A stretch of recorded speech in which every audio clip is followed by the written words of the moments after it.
हमारा अगला वर्ड है ratify। ये एक वर्ब है यानी कि एक क्रिया। सोच के देखिए इसका मतलब क्या हो सकता है। इसका मतलब होता है किसी भी समझौते, कॉन्ट्रैक्ट या अग्रीमेंट को अपनी फॉर्मल सहमति देकर उसे ऑफिशियली लागू कर देना।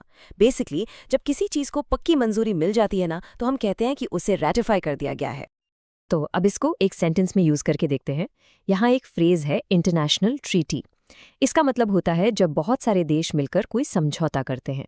तो इस पूरे सेंटेंस का मतलब हुआ कि कई देश क्लाइमेट चेंज पर जो अंतर्राष्ट्रीय संधि हुई थी उसे मंजूरी देने में यानी रैटिफाई करने में थोड़ा हिचकिचा रहे थे। चलिए अब इस सेंटेंस को इंग्लिश में सुनते हैं। Several countries were reluctant to ratify the international treaty on climate change. चलिए एक और एग्जाम्पल देखते हैं जो शायद थोड़ा और रिलेटेबल हो। सोचिएगा, आपकी स्कूल या कॉलेज का कोई क्लब है, तो यहाँ क्लब के मेंबर्स ने वोट करके कमिटी के सुझाए नए रूल्स को मंजूरी दी।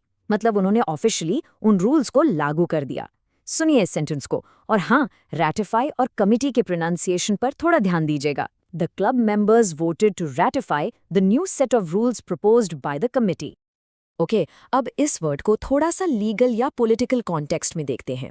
यहाँ एक वर्ड है अमेंडमेंट, जिसका मतलब होता है किसी कानून या डॉक्यूमेंट में किया गया सुधार या बदलाव। तो इस सेंटेंस का मतलब है कि इस नए सुधार को पास करने के लिए कम से कम 2/3 राज्यों को इसे रैटिफाई करना होगा, यानी अपनी औपचारिक मंजूरी देनी होगी। पूरा सेंटेंस कुछ इस तरह से है। For the new amendment to pass, at least 2/3 of the states must ratify it. और पता है क्या, ये वर्ड आपको न्यूज़ हेडलाइंस में बहुत मिलेगा, बिल्कुल इस कोट की तरह। यहाँ ट्रेड एग्रीमेंट का मतलब है देशों के बीच व्यापार यानी बिजनेस से जुड़ा समझौता।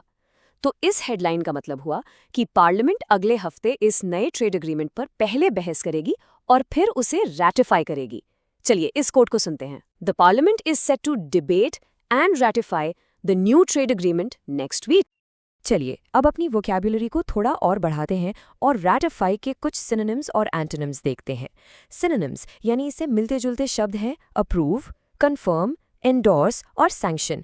इन सब का मतलब कमोबेश मंजूरी देना ही होता है। और अब देखते हैं इसके एंटोनिम्स यानी इसके उल्टे शब्द। ये हैं रिजेक्ट, वीटो, इसका मतलब होता है अपने पावर का यूज करके किसी फैसले को रोक देना, डिनाई और अपोज।